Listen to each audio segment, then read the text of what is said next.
আমরা এখনো সরকারের পক্ষ থেকে অফিসিয়ালি কোনো নির্দেশনা প্রাপ্ত হয়নি, তবে সরকারের নির্দেশনা অনুযায়ী আমরা নির্বাচন সংক্রান্ত দায়িত্ব পালন করব।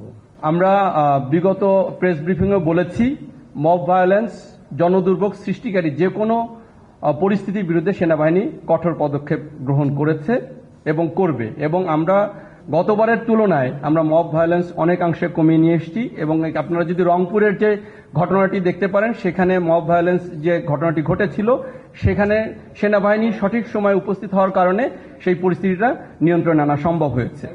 আপনার দ্বিতীয় যে প্রশ্নটি, আমাদের গত ঈদুল আজহার সময়ে আমরা গুরুত্বপূর্ণ bus station, rail station, launch টার্মিনালে দিনরাত সার্বক্ষণিক টহল দিয়েছি এবং স্পর্শকাতর স্থানে আমরা চেকপোস্ট স্থাপন করে বাসের গতি নিয়ন্ত্রণ করা হয়েছে বা যানবাহনের গতি নিয়ন্ত্রণ করা হয়েছে।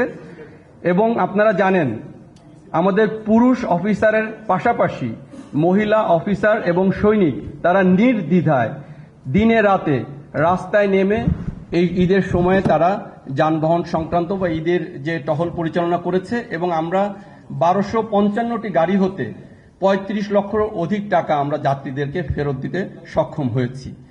এ সকল কিছুই সম্ভব হয়েছে আমাদের সেনাবাহিনীর এই সার্বক্ষণিকভাবে দেশের মানুষের পাশে কাজ করার যে ইচ্ছা, প্রবণতা, সিনসিয়ারিটি, আমাদের অনেস্টি এবং আমাদের হার্ডওয়ার্কের জন্য সম্ভব হয়েছে। আমি ছোট্ট একটি তুলনামূলক চিত্র আপনাদের সামনে তুলে ধরতে চাই। আপনারা যদি বিগত বছরের সময় এবং বর্তমান এই গত ঈদের যদি তুলনা করি, তাহলে মৃতের সংখ্যা, দুর্ঘটনার সংখ্যা এবং গুরুতর আহতের সংখ্যা আমরা 30 থেকে 40% কমিয়ে নিয়ে আসতে পেরেছি।